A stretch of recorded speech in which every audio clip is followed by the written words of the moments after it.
여러분 안녕하십니까? 정치 내비게이션의 아나운서 정승조입니다. 해경이 세월호 참사 12일 만인 그제 사고 당시 촬영한 동영상을 공개했죠. 9분 45초 분량의 이 동영상을 보면 해경이 그동안 꺼려왔던 구조 동영상을 왜 이제야 공개했는지 짐작을 할 수 있습니다. 해경이 급한 경비정은 재난구조 훈련을 전혀 받지 않은 듯 우왕좌왕했고 헬기 2대는 침몰해가는 여객선 주변 상공만 맴돌고 있었죠. 해경의 초동대처 부실이 지금까지 드러난 것보다 훨씬 심각한 수준임이 여실히 드러났습니다.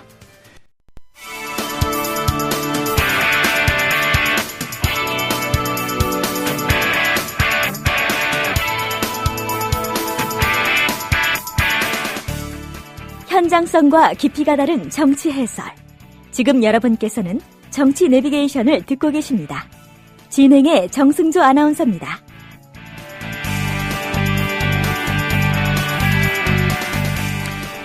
계속해서 정가레이더 시간입니다. 박근혜 대통령이 세월호 참사와 관련해서 사과를 했지만은 그 형태와 방식에 대한 논란이 커지고 있습니다. 이런 와중에 그저께였죠. 안산 합동분향소에서 박근혜 대통령을 직접 만났던 여성 노인에 대해서는 연출 논란이 증폭되고 있습니다. 자세한 소식을 한겨레 김혜연 기자와 함께 알아보겠습니다. 어서 오세요. 네, 안녕하세요. 네, 해당 여성 노인에 관련 소식을 먼저 살펴보겠습니다. 앞서 좀 말씀드렸는데 연출 논란이 있죠? 예, 인터넷에서는 워낙에 화제가 된 사진이라서 많이들 보셨을 것 같습니다. 예.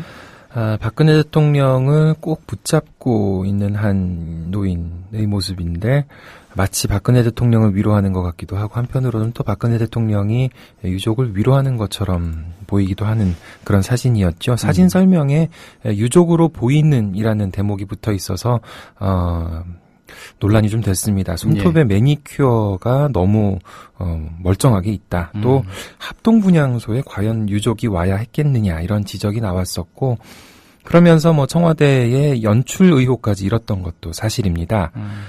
그런데 이제 어제 이 경향신문에서 나온 기사를 보니까 온라인에서 나왔는데 이 할머니 여성 노인을 찾아서 직접 인터뷰를 한 겁니다. 알고 봤더니 유족은 아니고 지역 주민이었다는 거죠. 안산 초지동에 살고 있는 주민 73살 오아무개 씨인데 조문을 갔다가 대통령을 우연히 만난 것이었다 이렇게 얘기를 했습니다. 분향소가 마련된 이 화랑유원지 인근에 사는 주민이고 평소에도 여기에 운동하러 자주 다녔다가 분향소가 마련되는 것을 보고 완성되면 꼭 가봐야 되겠다 이런 이야기를 하고 있었습니다. 네. 그런데 이 박근혜 대통령이 합동분향소에서 단독으로 위로한 그 여성 노인을 만났던 시간이 일반인 조문은 안 받는 시간대여서 논란이 또 있나 봐요? 오전 10시부터 일반 개방을 하기로 돼 있었고 개방에 앞서서 박근혜 대통령이 8시 50분쯤에 분향을 먼저 하러 들어간 거죠. 오 씨, 이 여성 노인분은 그냥 할머니라고 해도 되겠죠. 73살이신데 지인들과 함께 오전 9시에 분향소 앞에서 만나기로 했는데 약간 먼저 도착을 했고 10시부터 개방이란 사실을 모르는 상황에서 들어가는 사람들을 따라서 들어갔다 이렇게 얘기를 하고 있습니다. 그러면서 이 박근혜 대통령을 만났는데 박 대통령은 만나서는 유가족이세요라고 물으면서 손을 내밀었고 오 씨는 아니다라고 대답을 했고 그 외에 다른 대화는 없었다고 이야기를 하고 있습니다. 네. 근데 그 대통령과 1대1로 만나는 사람에 대해서는 이제 경호실에서 신분 확인을 좀 하지 않나 그런 생각도 드는데 대통령에게 그렇게 접근을 하는데 왜 아무도 그 오 씨를 제지하지 않았던 걸까? 그렇죠. 어쩌면 청와대가 그 부분 때문에 굉장히 곤혹스러워하는 것 아닐까 하는 생각이 들 정도인데 경호상의 허점이 노출된 걸 수도 있겠죠. 극단적으로 얘기하면. 안전행정부 쪽에서는 일단 유족의 마음을 상하지 않게 배려하는 차원에서 통제를 하지 않은 것이다. 이렇게 설명을 하고 있습니다. 예. 그런데 이제 노컷뉴스에서 정부 핵심 관계자 말을 인용해서 이렇게 보도를 했는데 청와대 쪽에서 부탁을 했다는 거죠. 미리 계획했던 건 아니지만 청와대 쪽이 당일에 합동분향소에서 눈에 띈 이 오 씨한테 대통령 가까이서 뒤를 따르라 이런 부탁을 한 거는 사실이었다는 겁니다. 하지만 어떤 이야기가 나오더라도 청와대에서는 어제 저녁에 연출은 말이 안 되는 보도다 이런 해명 자료를 내기도 했습니다. 네. 박근혜 대통령의 사과 형식에 대한 논란이 계속 나오고 있는데 그날 분향소에서 대통령이 유가족을 아예 만나지 않았었죠. 만나긴 했습니다만 네. 유가족들한테 뭐랄까요? 딱히 똑 떨어지는 네. 사과의 말을 전하지 않아서 좀 논란이 됐습니다. 네. 그것 때문에 유가족들이 박 대통령에 대해서 항의를 하기도 했었죠.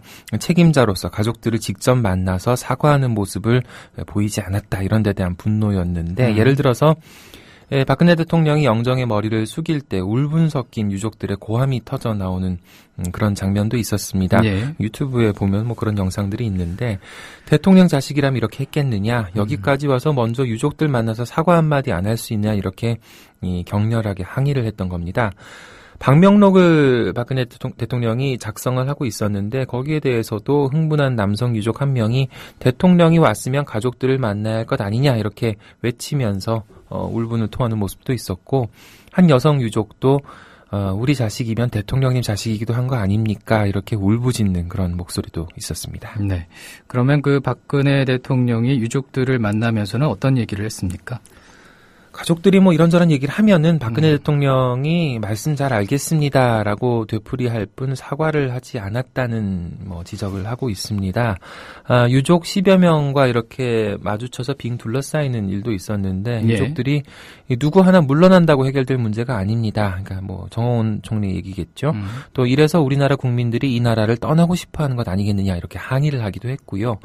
희생자들이 예우를 받지 못해서 장례 절차를 우리 스스로 알아보고 있습니다. 라면서 구체적인 조치를 주문하기도 했습니다. 한 여성 유족, 대통령님, 우리 새끼들이었어요. 끝까지 현장에 있으셨어야죠.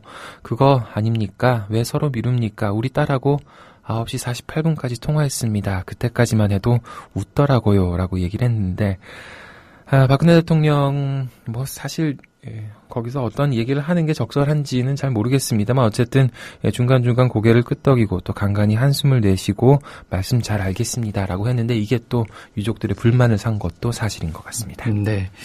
그런가 하면 대통령 이름으로 된 조화도 치워졌잖아요.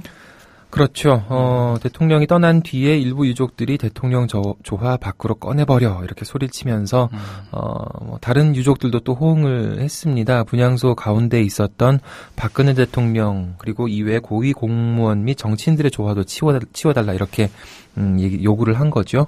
결국 박근혜 대통령, 강창희 국회의장, 정홍원 총리, 황우여 새누리당 대표, 강병규 안행부 장관, 이주영 해수부 장관 등의 조화는 모두 밖으로 치워졌습니다. 네.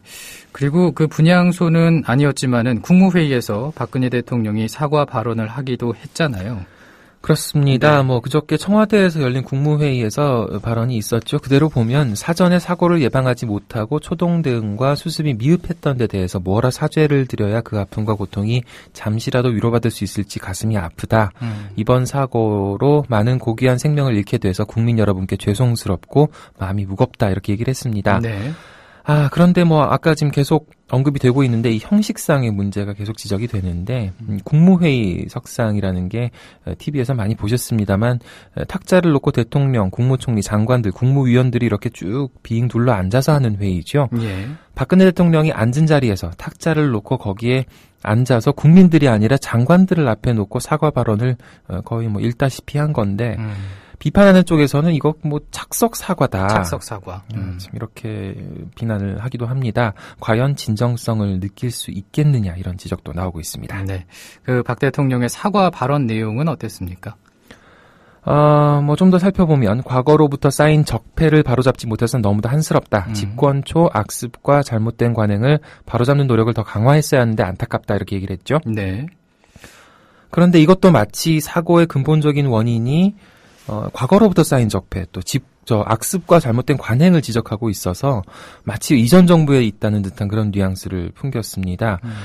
그러면서 이 국민의 분노를 일으킨 부분들에 대해서는 우리는 사죄하는 마음으로 그 문제들이 어디서부터 시작됐는지, 무엇이 잘못됐는지 반드시 밝혀내야 된다라고 했는데 그런 부분을 보더라도 결국 박근혜 대통령 본인의 책임에 대해서는 아무런 언급이 없었기 때문에 또 지적이 나오고 있었던 거죠. 정말 그런 것 같네요. 과거로부터 쌓여온 잘못된 적폐, 또 악습과 잘못된 관행이라면은 본인은 잘못한 게 없다는 얘기가 아닌가, 그런 생각도 드는데요. 예, 그런 면에서 예전 이 박근혜 대통령의 사과에 사과에 대해서도 좀 이야기가 계속되고 있는데요. 예.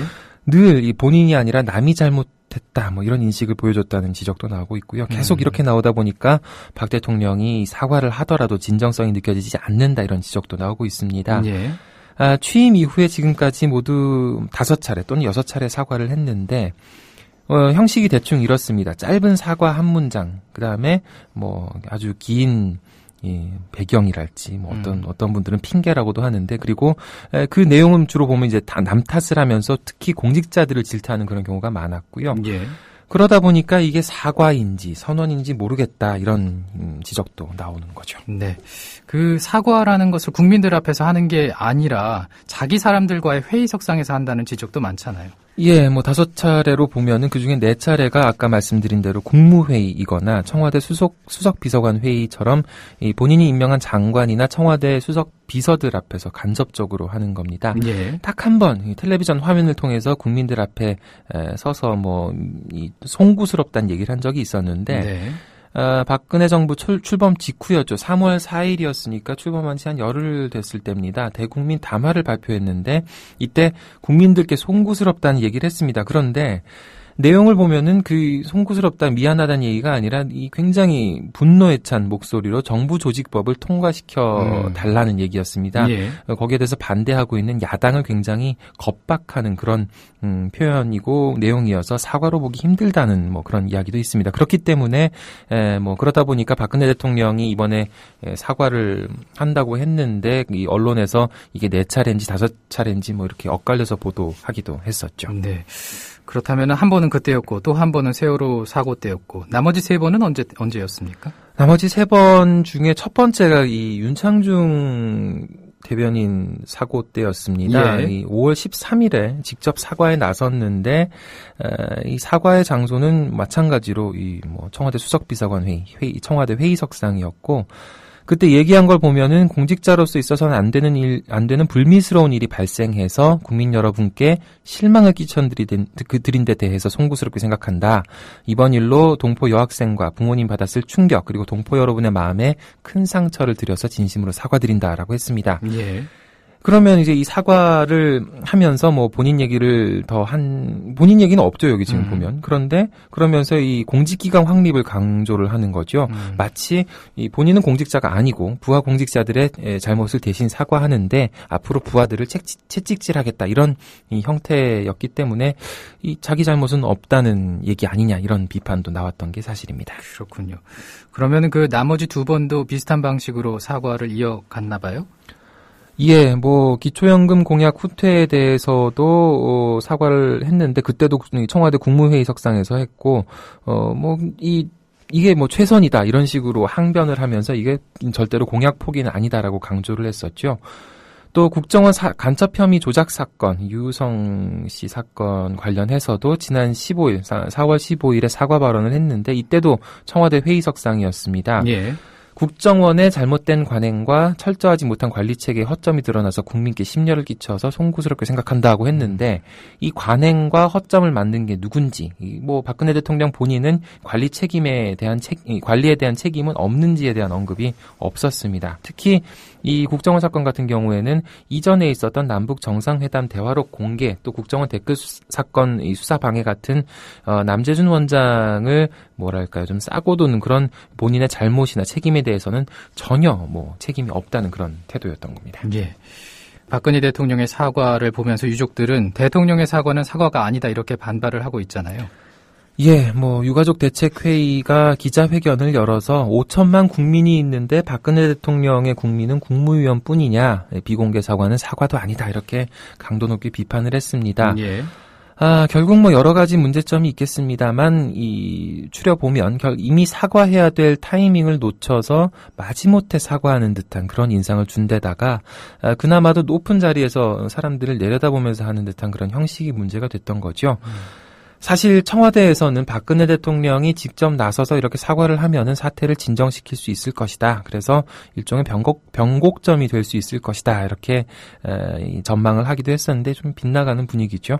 어제 민경욱 청와대 대변인은 대통령의 사과를 거부한 유족들에 대해서 처음에 유감스럽다고 얘기를 했습니다. 그러다 논란이 더 커졌죠. 예. 다시 브리핑을 열어서 이 유감스럽다는 건 청와대 공식 입장이 아니라 제 개인적인 말이다 이렇게 진화에 나섰는데 하지만 그때는 이미 너무 늦었죠. 인터넷에서는 굉장히 분노에 찬 수만 건의 댓글이 달린 뒤였습니다. 네.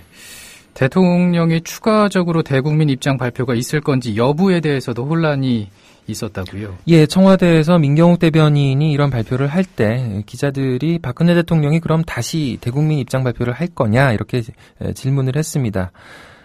민경욱 대변인이 처음에는 시기와 방법에 대해 고민이 있을 것이다 라고 얘기를 했는데 예. 다시 좀 이따가 다시 기자실로 돌아와서 자기 말을 뒤집죠.